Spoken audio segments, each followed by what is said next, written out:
ಓಂ ಸ್ವರ್ಣಾಕರ್ಷಣ ಭೈರವಾಯ ನಮಃ. ನಿತ್ಯಭಕ್ತಿ ಕಾರ್ಯಕ್ರಮ ಸುಸ್ವಾಗತವನ್ನು ಕೋರುತ್ತಾ ಹೊಸ ವರ್ಷ, ಹೊಸ ದಿನ, ಹೊಸತನ, ಹೊಸ ಚೈತನ್ಯ 1/1/2025 ಹೊಸ ವರ್ಷ. ಇಂದು ನಮ್ಮಲ್ಲಿ ಎಲ್ರಿಗೂ ಒಂದು ಅನುಮಾನ, ಈ ದಿನವನ್ನು ಹ್ಯಾಕ್ ಕಳೀಬೇಕು. ಈ ದಿನ ನಮಗೆ ಕೆಲಸದಲ್ಲಿದ್ದರೆ ಕೆಲಸದ ಒತ್ತಡಗಳಲ್ಲಿ ಅಥವಾ ಕೆಲಸದಲ್ಲಿ ವೃತ್ತಿಯಲ್ಲಿ ನಿರತರಾಗಿರ್ತೀವಿ.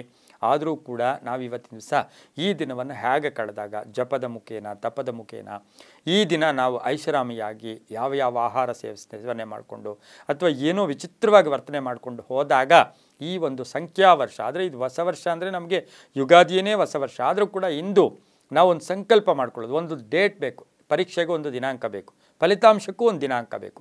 ಪರೀಕ್ಷೆ ಚೆನ್ನಾಗಿ ಮಾಡಿದಾಗ ಫಲಿತಾಂಶ, ಒಳ್ಳೆಯ ಫಲಿತಾಂಶ, ಎಂಥ ದಿನ ಆದರೂ ಒಳ್ಳೆಯ ಫಲಿತಾಂಶ ಬಂದೇ ಬರುತ್ತೆ.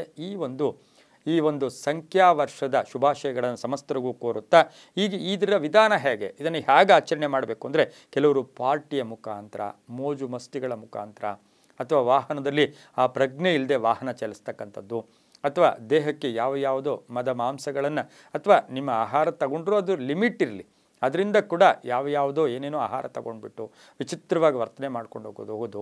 ಇದರಿಂದ ಏನಾಗುತ್ತೆ ಅಂತ ಹೇಳಿದ್ರೆ, ಎಲ್ಲೋ ಭಗವಂತನ ಒಂದು ಅನುಗ್ರಹ ಇದ್ದರೆ ಪರವಾಗಿಲ್ಲ, ಇಲ್ಲ ಅಂದರೆ ಇದೇ ದಿನ ಕಂಟಕಗಳು ಕೂಡ ಎದುರಾಗ್ತಕ್ಕಂಥ ಸಾಧ್ಯತೆ ಇರುತ್ತೆ. ಕೆಲವು ಸಂಕಲ್ಪಗಳನ್ನು ನಾವು ಇವತ್ತಿನ ದಿವಸ ಮಾಡ್ಕೋಬೇಕು. ನೀವು ಕೆಲವು ಪಾರ್ಟಿಗಳಲ್ಲಿ ಸ್ನೇಹಿತರ ಜೊತೆ ಪ್ರತಿಯೊಂದಕ್ಕೂ ಕೂಡ ಒಂದು ಲಿಮಿಟ್ ಇರಲಿ, ಪ್ರತಿಯೊಂದು ಕೂಡ ಅತಿ ಆಗಬಾರ್ದು. ಅತಿ ಸರ್ವತ್ರ ವರ್ಜಯತಿ, ಯಾವುದು ಅತಿ ಇರುತ್ತೋ ಅದು ಒಂದು ದಿವಸ ನಾಶ ಆಗಲೇಬೇಕು. ಆ ಅತಿ ಇರೋದು ಇವತ್ತಿನ ದಿವಸ ಈ ಪ್ರಪಂಚದಲ್ಲಿ ಯಾವುದೂ ಕೂಡ ಉಳಿದಿಲ್ಲ. ಹಾಗಾಗಿ ಅತಿ ಸರ್ವತ್ರ ವರ್ಜಯತಿ, ಅತಿ ಬೇಡ, ಪಾರ್ಟಿಗಳು ಬೇಡ, ಮೋಜು ಮಸ್ತಿಗಳು ಬೇಡ. ಒಂದು ಪ್ರಶಾಂತತೆಯಿಂದ ಒಂದು ಧ್ಯಾನಾಸಕ್ತರಾಗಿ ಒಂದು ಸಂಕಲ್ಪ ಮಾಡಿಕೊಂಡು ಅಥವಾ ಹೆಚ್ಚು ದುಡಿಬೇಕು. ಕೆಲವು ದೇಶಗಳಲ್ಲಿ ಕೋಪ ಬಂದರೆ ಅಥವಾ ಏನಾದರೂ ಇದಾದರೆ ಅವರು ಹೆಚ್ಚು ದುಡಿತಾರಂತೆ, ಹೆಚ್ಚು ಕೆಲಸ ಮಾಡ್ತಾರಂತೆ. ಇದರಿಂದ ಏನಾಗುತ್ತೆ, ಹೆಚ್ಚು ಕೆಲಸ ಮಾಡ್ತೀವಿ ಅಂತ ತೋರಿಸ್ಕೊಳ್ಳೋಕ್ಕೆ ಆ ದೇಶಗಳಲ್ಲಿ, ಕೆಲವು ದೇಶಗಳಲ್ಲಿ ಈಗಲೂ ಕೂಡ ಆ ಥರ ಮಾಡ್ತಾರೆ. ಆದರೆ ಇವತ್ತು ನಮಗೆ ಸಂತೋಷದ ದಿನ ಹೌದು, 1/1/2025 ಸಂತೋಷ. ಹೇಗೆ ಇದನ್ನು ಆಚರಣೆ ಮಾಡ್ಕೋಬೇಕು, ಧಾರ್ಮಿಕವಾಗಿ, ಆಧ್ಯಾತ್ಮಿಕವಾಗಿ ಸಾಧಕರ ಹತ್ರ ಹೋಗಿ ಸ್ವಲ್ಪ ಹೊತ್ತು ಕುಳಿತುಕೊಂಡು ನಿಮ್ಮ ಸಾಧನೆ ಹೇಗೆ, ನೀವು ಯಾವ ರೀತಿ ಇಲ್ಲಿವರೆಗೂ ಬಂದಿದ್ದೀರಾ, ನಿಮ್ಮ ಹಿನ್ನೆಲೆ ಏನು, ಅವರನ್ನು ಇಂಟ್ರೂವ್ ಮಾಡೋದು, ಅವರ ಜೀವನದ ಬಗ್ಗೆ. ಈಗ ನಾವು ಎಷ್ಟೋ ಸರಿ ಸರ್ ಎಂ ವಿಶ್ವೇಶ್ವರಯ್ಯ ಇರ್ಬೋದು, ಕುವೆಂಪು ಅವರು ಇರ್ಬೋದು, ಹಾಗೆ ಸಾಕಷ್ಟು ಮಹನೀಯರು ಇರ್ಬೋದು, ಇವ ಮಹಾತ್ಮ ಗಾಂಧಿದಾಗಲಿ, ಕೆಲವರ ಒಂದು ಜೀವನ ಚರಿತ್ರೆಗಳು, ಅಥವಾ ಕೆಲವರ ವಿವೇಕಾನಂದರು, ಪರಮಹಂಸರಾಗ್ಬೋದು, ಹಾಗೆ ಬಹು ವಿಶೇಷವಾಗಿ ನಾವು ಅಬ್ದುಲ್ ಕಲಾಂ ಆಗ್ಬೋದು. ಇವತ್ತು ಉನ್ನತ ಮಟ್ಟಕ್ಕೆ ಬಂದಿರತಕ್ಕಂಥವರ ಜೀವನ ಚರಿತ್ರೆಗಳನ್ನು ಇಂದು ಸ್ವಲ್ಪ ಓದಿದಾಗ ಅವರು ಹೇಗೆ ಕಷ್ಟಪಟ್ಕೊಂಡು, ಸರ್ ಎಂ ವಿಶ್ವೇಶ್ವರಯ್ಯ ಹಳ್ಳಿಯಿಂದ ಬೆಂಗಳೂರಿಗೆ ನಡ್ಕೊಂಡು ಬಂದು ಎಕ್ಸಾಮ್ ಪಾಸ್ ಮಾಡ್ತಾರೆ, ಬೀದಿ ದೀಪದ ಕೆಳಗೆ ಕುಳಿತು ಓದ್ತಾರೆ. ಇಂಥದ್ದನ್ನೆಲ್ಲ ಓದಿದಾಗ ಈ ಮುಂಬರುವ ವರ್ಷ ನಮಗೆ ಆದರ್ಶಪ್ರಾಯವಾಗಿರುತ್ತೆ.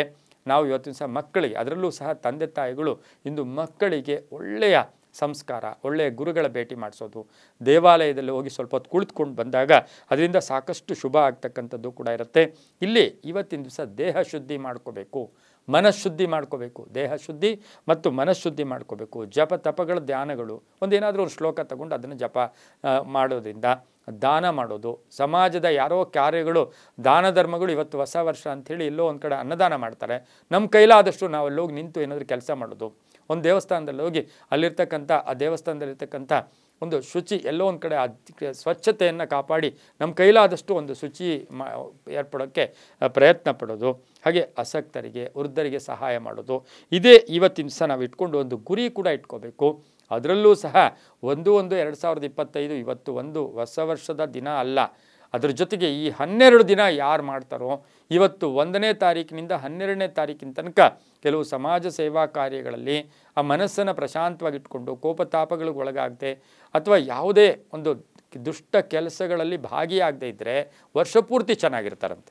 ಹಾಗಾಗಿ ಈ 12 ಅಷ್ಟು ಪ್ರಾಮುಖ್ಯತೆಯನ್ನು ಕೂಡ ಪಡೆದಿದೆ ಅಂಥೇಳಿ, ಒಳ್ಳೆಯ ಆಹಾರ, ಒಳ್ಳೆಯ ನಗುಮುಖ, ಒಳ್ಳೆಯ ಸಂತೋಷ, ಒಳ್ಳೆಯ ಮನಸ್ಸಿಟ್ಕೊಂಡು ಹೋದಾಗ ಭಗವಂತನು ಅಲ್ಲಿಯೇ ನಿಮಗೆ ಪ್ರತಿಯೊಂದನ್ನು ಕೂಡ ಹಾಗೇ ಕೊಡ್ತಾನೆ. ಹಾಗಾಗಿ ಶುಭ ಕೂಡ ಆಗ್ತಕ್ಕಂಥ ಸಾಧ್ಯತೆ ಇರುತ್ತೆ. ಇಂದು ರಾತ್ರಿಯ ತನಕ ಮನೆಗೆ ಬರದೆ ವಾಹನದಲ್ಲಿ ಹೆಂಗಂದ್ರೆ ಹೆಂಗೆ ಓಡಾಡಿಸ್ಕೊಂಡು ರೋಡ್ಗಳಲ್ಲಿ ಪ್ರದರ್ಶನ ಮಾಡಿಕೊಂಡು ವಿಚಿತ್ರ ವಸ್ತ್ರಗಳು ಹಾಕ್ಕೊಂಡು ಆಮೇಲೆ ವಿಚಿತ್ರವಾಗಿದ್ದಾಗ ರಾತ್ರಿಯೆಲ್ಲ ನಿದ್ದೆ ಕೆಡೋದು ಇವೆಲ್ಲವೂ ಕೂಡ ನಮ್ಮ ಸಂಸ್ಕೃತಿ ಅಲ್ಲ. ಅದ್ರ ಜೊತೆಗೆ 1/1/2025 ಪಾಶ್ಚಾತ್ಯರದು ಕೂಡ ಅಂತ ಹೇಳ್ತಾ ಇದು ನಮ್ಮ ಹೊಸ ವರ್ಷವೂ ಅಲ್ಲ. ಆದರೂ ಕೂಡ ಎಚ್ಚರಿಕೆಯಿಂದ ಇದ್ದಿದ್ದೆ ಆದರೆ ತುಂಬಾ ಒಳ್ಳೆಯದಾಗುತ್ತೆ. ಆ ರೀತಿ ಎಚ್ಚರಿಕೆಯಿಂದ ಎಲ್ಲರೂ ಇರಿ, ಎಲ್ಲರಿಗೂ ಶುಭ ಆಗಲಿ, ಎಲ್ಲವೂ ಒಳ್ಳೆಯ ಮನಸ್ಸಿನಲ್ಲಿ ನಾವೆಲ್ಲರೂ ಹೋಗೋಣ ಅಂತ ಹೇಳ್ತಾ ಪ್ರತಿಯೊಬ್ಬರಿಗೂ ಆ ಭಗವಂತನ ಕರುಣೆ ಇರಲಿ ಅಂತ ಹೇಳ್ತಾ ಸರ್ವೇ ಜನ ಸುಖಿನೋ ಭವಂತು, ಸಮಸ್ತ ಸನ್ಮಂಗಳಾನಿ ಭವಂತು.